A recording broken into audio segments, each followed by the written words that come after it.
Assalamualaikum warahmatullahi wabarakatuh. Bapak Ibu sekalian, saya akan menjelaskan mengenai pembukuan yang disampaikan pada tahun buku 2019-2020. Silahkan saja dibuka link untuk pembukuannya, link berikut. Itu akan nampak yang hasilnya. Setelah kita buka linknya itu akan nampak dalam file yang sudah disiapkan sebanyak 2 file, lalu kita download. Setelah di download, maka akan nampak hasil laporan yang saya kirimkan itu. Dalam file yang saya kirim itu ada 2 file, laporan koperasi bagian administrasinya, dan yang kedua nanti adalah laporan koperasi tentang pembukuannya yang menjadi dasar dalam pembuatan laporan administrasi. Kita mulai dari laporan administrasinya. Dalam laporan administrasi, Bapak Ibu bisa melihat tentang aturan-aturan dalam RAT, kemudian tata tertib koperasi serbaguna, sampai ada di situ tertera berapa keuntungan. Sebagai kesimpulan dari laporan pembukuan, tertera di situ berapa keuntungan koperasi selama tahun berjalan, dan ada juga bidang keuangan, berapa jumlah simpanan pokok dan simpanan wajib. Kemudian ada juga di situ jumlah berapa per anggota sesuai dengan tahapan-tahapannya. Di situ tertera anggota tahap 1 itu mendapatkan SHU sejumlah 1.400.000, tahap 2 sejumlah 1.200.000, tahap 3 1 juta, tahap 4 itu 850.000, tahap 5 750.000, tahap 6 650.000, tahap 7 550.000, tahap 8 450.000, dan tahap 9 350.000. Sedangkan tahap 10 250.000 dan tahap 11 100.000, dengan total seluruh anggota berjumlah 96 orang. Di situ tertera, bisa Bapak Ibu saksikan sendiri yang saya bacakan ini dalam laporan RAT 1. Sedangkan laporan RAT 2. Dalam laporan RAT 2 ini itu terdiri dari beberapa sheet. Sheetnya bisa Bapak lihat di bagian sheet pertama, tunai, itu maksudnya pinjaman tunai ya Bapak Ibu ya. Bisa saya klik pinjaman tunai. Situ akan nampak laporan pinjaman tunai itu. Siapa-siapa saja yang sudah mendonasikan dalam klasifikasi pinjaman tunai. Di situ kita bisa lihat berapa laba yang didapatkan koperasi dari pinjaman tunai. Di sini laba, dan juga bisa kita lihat berapa jumlah piutang.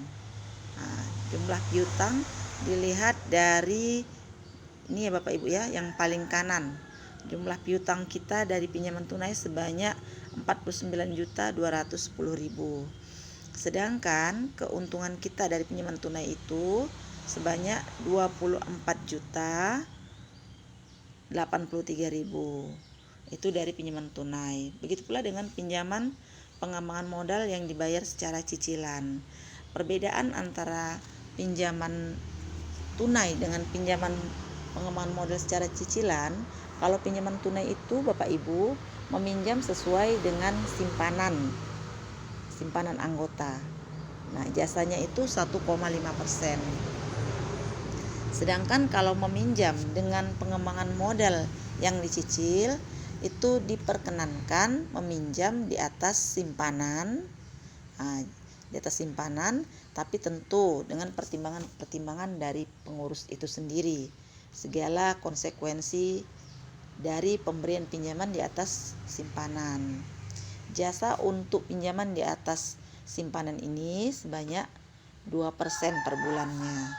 Nah, sini juga kita lihat ada laba yang kita peroleh dari pinjaman pengembangan modal di atas simpanan. Nah, labanya itu kalau kita perhatikan sebanyak 26.740.000, lebih tinggi dari jasa yang kita dapatkan dari pinjaman tunai yang sesuai simpanan. Sedangkan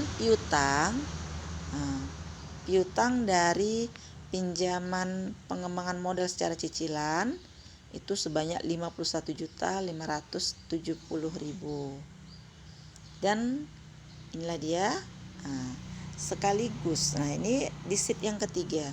Sheet ketiga ini berisi pinjaman pengembangan modal yang di atas simpanan.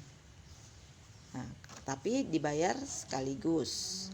Untuk pembayaran sekaligus ini jasanya sama dengan pengembangan modal secara cicilan, yaitu 2%. Perbedaannya antara cicilan dengan sekaligus ini, kalau sekaligus dia pembayarannya bertempo Bapak Ibu. Misalnya sebulan. Nah, jadi di sini anggota yang meminjam dia berkonsultasi kepada bendahara berapa lama dia mau pinjam pengembangan modal sekaligus ini, apakah sebulan, 2 bulan, paling lama 3 bulan. Nah, jasanya itu sama dengan pengembangan modal cicilan, yaitu 2% per bulan. Ini yang sudah bayar, lamanya, jasanya sudah nampak. Dan kemudian ada juga tampil yang belum bayar, tentu merupakan piutang bagi koperasi. Bapak Ibu bisa lihat sendiri berapa jasa yang kita peroleh dari pengembangan modal sekaligus. Nah, lihat di situ totalnya sekitar 9.042.000 dengan total piutang itu 23 juta sekian ya Bapak Ibu. Kemudian ada dari barang kredit. Nah, dari barang kredit ini Bapak Ibu bisa lihat ini koperasi juga melayani, misalnya ada keinginan Bapak Ibu membeli barang-barang ya secara kredit. Nah, terlampir di situ ada yang HP, ada regulator kompor gas, ada spring bed, ada kursi tamu, bakal baju. Bapak Ibu bisa lihat di situ. Dan tertera juga labanya. Laba yang kita dapatkan dari penjualan barang kredit itu sebanyak 5.248.000. Sedangkan piutang kita, piutang anggota melalui pembelian barang kredit itu sebanyak 5.004.000. Berikutnya itu simpanan. Simpanan seluruh anggota yang berjumlah 96 orang ini 96 orang, nama Bapak Ibu sekalian yang terdaftar jadi anggota akan nampak di situ. Ini jumlah simpanan setiap bulannya Bapak Ibu. Artinya setiap bulan kan dipotong 30.000. Maka jumlah uang kita setiap bulannya akan nampak di situ. Sehingga pada bulan Mei ini bisa Bapak Ibu perhatikan, inilah total simpanan per anggota. Sedangkan di keterangan ini tahap keberapa dia, jumlah anggota di tahap itu ada berapa. Maka total simpanan kita itu sebanyak 260 juta. Nih. Selanjutnya masuk kepada rekap simpanan, sama saja. Dalam rekap simpanan ini simpanan awal di bulan Mei yang sebelumnya sampai di bulan 5 ini, jadi nggak per bulan, langsung rekapnya saja ya Bapak Ibu. Kemudian di sheet berikutnya yaitu perbandingan. Dalam perbandingan keuntungan koperasi 4 tahun terakhir. Nah, Bapak Ibu bisa melihat di sini keuntungan koperasi 4 tahun terakhir itu tahunnya juga ada sejak 2017 sampai 2020. Keuntungan kotor ya, laba kotor ada tertera di situ.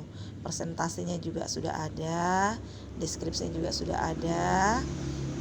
Bukan bermaksud membeda-bedakan, tapi kami hanya bermaksud melaporkan. tingkat persentase kenaikannya berapa. Nah, jadi bisa Bapak Ibu perhatikan. Kemudian di rincian berikutnya itu daftar rincian pembayaran kerugian toko koperasi Bapak Ibu. Nah, kerugian toko koperasi itu sudah berjalan 7 tahun untuk penanggulangannya dengan total kerugian 27.318.000 dicicil sejak tahun 2014. Nah, yang dicadangkan dari keuntungan sejak tahun itu sebanyak 2 juta. Jadi kalau totalnya 27.318, maka sisanya ini. Bisa Bapak Ibu lihat, sisanya 25 juta, 2 juta selama 4 tahun berturut-turut. Nah, sejak tahun 2018 pencicilan untuk kerugian toko koperasi itu sudah mulai meningkat Bapak Ibu. 3 juta, 5 juta, dan 5 juta. Jadi tahun ini kita mencadangkan 5 juta dari keuntungan kita untuk mencicil kerugian toko koperasi sejumlah 27.318.000 yang menyisakan 6.318.000. Diperkirakan insya Allah tahun depan kita mampu menyisihkan keuntungan untuk melunasi semua kerugian toko koperasi seharga itu. Selanjutnya di kolom berikutnya ada realisasi. Saya perhatikan terlebih dahulu, ada kolom realisasi antara perencanaan dengan kenyataan. Nah, Bapak Ibu bisa memperhatikan apa-apa saja di situ. Selanjutnya ada kolom laba rugi. Dalam kolom laba rugi ini, Bapak Ibu bisa melihat apa saja yang menjadi sumber penghasilan dari koperasi kita. Sumber penghasilan koperasi kita itu ada dari jasa baju, ya, baju olahraga, ada baju olahraga siswa, guru, bahkan jasa baju praktik. Itu dari sekolah-sekolah yang mendonasikannya. Bapak Ibu bisa lihat total omset atau pendapatan kita dari baju itu sebanyak 8.453.000. Kemudian dari jasa lain-lain, pendapatan lain-lain, saya katakan pendapatan lain-lain karena pendapatan ini enggak teratur. Kadang ada tahun ini, tapi mungkin tahun berikutnya tidak bisa kita pastikan harus ada begitu ya Bapak Ibu. Nah, ini ada kalender. Kebetulan ada 2.500 eksemplar sebenarnya direncanakan. Keuntungannya itu Rp1.000. Seharusnya kan 2.500.000.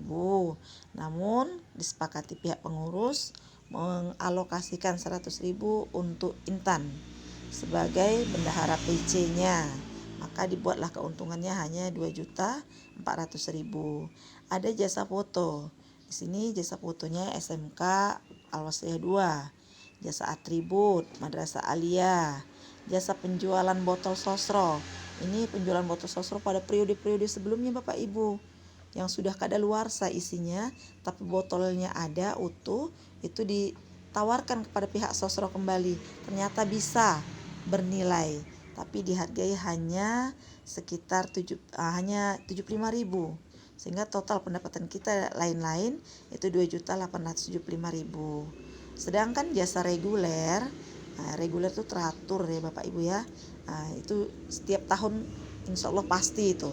Jasa pinjaman tunai, nama-nama terlampir tadi di laporan sheet 1 yang saya sampaikan.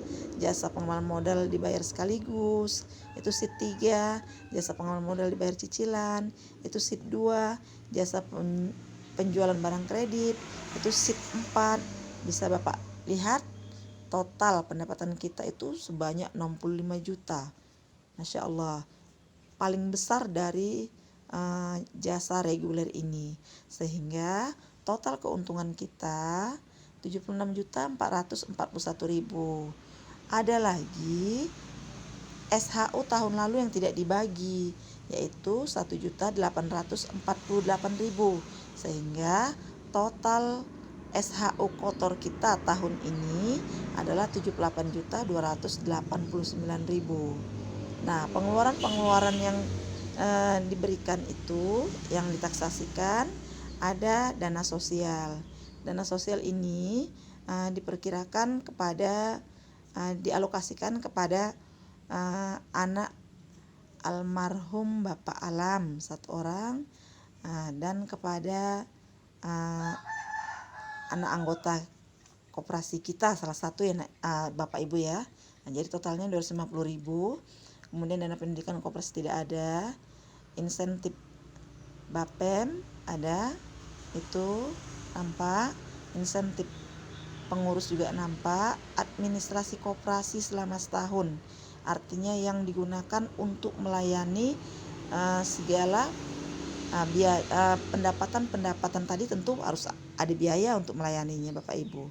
Akibatnya adalah biaya. Nah, itu dikalkulasikan sebanyak 800.000 selama setahun. Administrasi RAT itu sebanyak 300.000 dan cadangan modal 2020. Ini kita sisihkan modal kita sebanyak 5 juta yang tadi saya laporkan dalam perbandingan untuk mencicil kerugian toko koperasi itu 5 juta. Total pengeluarannya itu 15.100.000. SHU tahun ini dibagikan itu 59.200.000. Rinciannya tadi yang sudah saya bacakan. Dan SHU yang tidak dibagikan artinya dicadangkan untuk penambahan modal tahun depan itu sebanyak 3.989.000. Nah, neraca. Dalam laporan neraca kita ini kas kita berjumlah, artinya uang kontan kita, uang kontan itu sebanyak 130.364.000. Di dalam di dalam kas kita ini terkandung di dalamnya simpanan pokok, cadangan, dan SHU yang tidak dibagikan ya Bapak Ibu ya. Dalam kas itu terkandung 3 komponen ini, komponen simpanan pokok dan wajib, cadangan, dan SHU yang tidak dibagikan. Sedangkan piutang ini terlihat tadi yang seperti yang saya bagikan. Di sini toko koperasi dibuat 27.318 tapi berbentuk kerugian. Nanti kalau sudah sama dengan cadangan kita baru bisa dihapus akun toko koperasi ini. Jadi cadangan kita masih 22.640.000. Insya Allah tahun depan kita harapkan bisa kita lunasi. Ini laporannya Bapak Ibu. Saya rasa demikian informasi yang saya berikan. Saya akhiri, wabillahi taufik wal hidayah.